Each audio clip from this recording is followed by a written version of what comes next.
Assalamualaikum warahmatullahi wabarakatuh. Perkenalkan, saya Ali Manuel Zamzuri dari Universitas Trunojoyo Madura. Jadi saya di sini akan melakukan sedikit resume mengenai materi pada pertemuan 2, yakni mengenai praktik lobby dalam komunikasi yang telah disampaikan oleh Ibu Dwi Bella Agustin.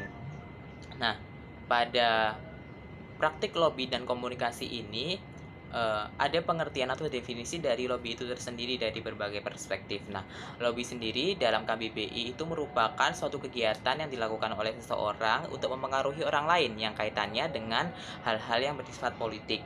Sedangkan untuk konten bisnis, lobby merupakan upaya untuk melakukan pemasaran dalam melakukan pendekatan kepada calon pembeli, baik perorangan maupun instansi. Jadi secara umum, lobby ini merupakan aktivitas komunikasi yang dilakukan oleh individu maupun kelompok dengan tujuan mempengaruhi pimpinan atau orang lain dalam organisasi atau pemerintah sehingga kita bisa mendapatkan keuntungan atau mencapai hal yang kita sepakati. Selanjutnya, lobby ini sendiri adalah merupakan salah satu bidang dari ilmu komunikasi, di mana di lobby ini ada beberapa teknik, ada 4, yakni teknik komunikasi informatif, persuasif, instruksi, dan manusiawi, yang dimana ini direferensikan diambil dengan referensi Onong Uca Effendi pada tahun 1984. Selanjutnya ada fungsi lobby. Fungsi lobby antara lain ada melindungi kepentingan atau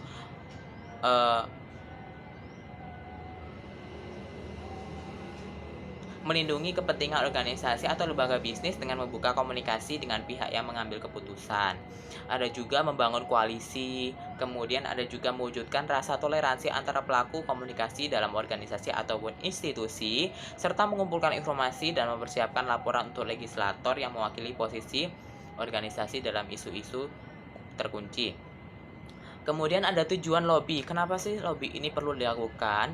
Jadi yang pertama, tujuan lobby itu ada agar sasaran atau yang dilobi mau untuk melakukan suatu hal sesuai dengan yang disarankan oleh si pelobi. Kemudian ada juga agar sasaran mau terbuka dan melakukan kerjasama dengan pelobi sehingga terjadinya hubungan yang lebih menyenangkan atau hubungan yang bisa berhubungan dengan bisnis ya. Kemudian ada juga menciptakan suatu kerjasama yang saling menguntungkan, di mana saling mempercayai, saling menghargai dari pihak-pihak yang terlibat. Selanjutnya ada diskusi atau berdiskusi dalam suatu pencarian solusi dari suatu masalah sehingga nanti kita bisa bekerja sama dalam memecahkan masalah sehingga bisa saling diuntungkan. Nah, selanjutnya ada komponen lobby itu tersendiri. Kalau komponen praktik lobby ada pelobi atau sebagai komunikator, kemudian ada pesan yang akan disampaikan oleh komunikator, kemudian ada target, di mana target ini adalah komunikan yang akan diberikan atau disampaikan informasi dari komunikator. Selanjutnya ada efek atau hasil. Selanjutnya ada tahapan strategi komunikasi dalam lobby. Ada yang pertama adalah menganalisis kondisi terlebih dahulu. Setelah itu menentukan partner atau kompetitor dari bisnis. Jadi ketika kita menganalisis kondisi, kita harus menentukan juga bagaimana partner dari tujuan kita serta kompetitor bisnis yang mungkin sama dengan kita yang ditawarkan oleh pihak lain kepada target kita. Kemudian mengidentifikasi kelompok kecil. Kemudian ada juga membentuk koalisi atau partner bisnis sekaligus menetapkan tujuan bisnis, kemudian ada menganalisis dan merumuskan masalah atau penyebab masalahnya dalam bisnis, kemudian menganalisis berbagai segmen pasar, memperhitungkan media yang digunakan, mengembangkan kasus, dan juga menjaga fleksibilitas antara pihak-pihak yang terkait. Nah, dalam lobby, hal yang perlu diperhatikan adalah waktu dan tempatnya. Jadi kita harus memilih waktu dan tempat yang sesuai sehingga nanti kita menghasilkan efek yang maksimal. Kemudian ada bahasa. Jadi tata bahasa yang digunakan harus sesuai dengan apa yang kita kerjakan. Kemudian ada sikap dan nilai yang harus dipergunakan agar pesan dapat dimengerti. Jadi kita harus menggunakan sikap dan nilai yang sesuai dengan keadaan sehingga pesannya kita bisa mudah dicerna oleh target. Selanjutnya sikap dan nilai yang harus ditampilkan juga bisa dilakukan dengan sangat maksimal sehingga kegiatannya bisa bernilai efektif ya. Kemudian ada juga jenis kelompok di mana lobby akan dilaksanakan. Jadi kita harus memperhatikan bagaimana jenis kelompok ini. Apakah kelompok ini A atau B, di mana lobby akan dilaksanakan ini bagaimana keuntungannya untuk kita dan juga target. Nah, ada juga perbedaan antara lobby dan negosiasi. Kalau lobby itu tadi secara pengertian adalah tahapan pendekatan terhadap orang-orang yang berdekatan dengan area suatu masalah, sedangkan negosiasi adalah proses yang terjadi antara kedua belah pihak atau lebih yang mulanya memiliki pemikiran yang berbeda sehingga akhirnya mempunyai kesepakatan yang sama. Kalau fungsi dari lobby sendiri itu ada yang mengatakan sebagai pembuka jalan negosiasi atau bisa juga dikatakan dengan bincang-bincang santai, negosiasi santai saja juga bisa. Kemudian kalau fungsi dari negosiasi itu adalah mencapai kesepakatan bersama, mengubah pendapat orang lain yang semula berbeda menjadi sama, kemudian meyakinkan pihak lain dan juga menghindari konflik. Nah, negosiasi sendiri ini bisa terjadi karena adanya konflik dan lobbying ini di dalamnya digunakan untuk mengurangi konflik ya. Nah, selanjutnya ada langkah-langkah dalam teknik lobby. Ada persiapan, jadi persiapan ini sangat penting ya. Kalau kita nggak siap, kita nggak bisa melakukan teknik lobby. Kemudian ada menentukan ukuran keberhasilan. Jadi kita harus menentukan taraf keberhasilan terlebih dahulu sebelum kita melaksanakan lobbying.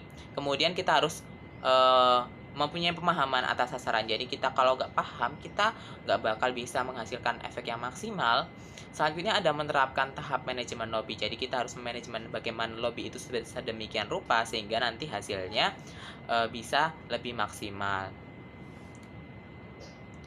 Nah, ada juga menetapkan strategi lobby yang efektif. Nah, itu menentukan urutan prioritas pihak yang disasar. Jadi kita harus melakukan skala prioritas ya dari pihak yang kita tuju.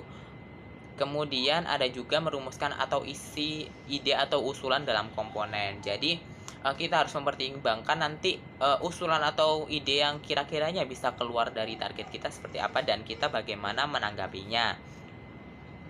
Kemudian ada juga hambatan dalam lobby. Nah, hambatan dalam lobby itu kan pastinya banyak sekali ya. Nah, di sini ada penanggulangan dalam hambatan lobby. Yang pertama ada memberikan gambaran manfaat atau keuntungan kepada sasaran kita. Jadi, kita harus memberikan gambaran manfaat yang akan mereka terima. Selanjutnya ada meyakinkan bahwa keputusan yang mereka ambil atau yang target akan ambil tidak membawa resiko kepada mereka. Kemudian ada juga memberikan solusi yang menjamin keamanan dan keselamatan dari komunikan beserta keluarganya atau karir dan masa depannya. Selanjutnya ada tips melakukan lobby. Jadi lobby itu tidaklah sekali jadi, tapi bisa berkali-kali. Jadi ikuti saja setiap perkembangannya. Kemudian keep contact. Jadi kalau semisal lobbynya kita nggak berhasil, kita harus tetap kontekan aja. Ketika lobbynya berhasil juga diwajibkan untuk saling kontak ya. Jadi kita setidaknya bagaimana tahu bagaimana perkembangannya dari sasaran kita. Kemudian ada juga kita harus bertindak cepat. Jadi perubahan itu tidak bisa disangka-sangka ya. Jadi kita harus bertindak cepat pada perubahan yang datang.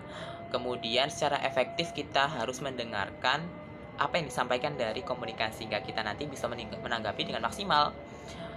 Ada juga mengenai kesulitan komunikan, kita harus juga memberikan solusi, memberikan bimbingan dan tuntunan untuk mereka. Juga kita harus mempunyai kemampuan komunikasi yang relevan ya tentunya, dan juga kita harus mempunyai citra diri yang positif dan dapat dipercaya sehingga target kita bisa mempercayai apa yang kita sampaikan sehingga mereka akan tertarik. Nah, itu saja untuk resume pada pertemuan 2 yakni praktik teknik lobby. Terima kasih, mohon maaf apabila ada kesalahan. Wassalamualaikum warahmatullahi wabarakatuh.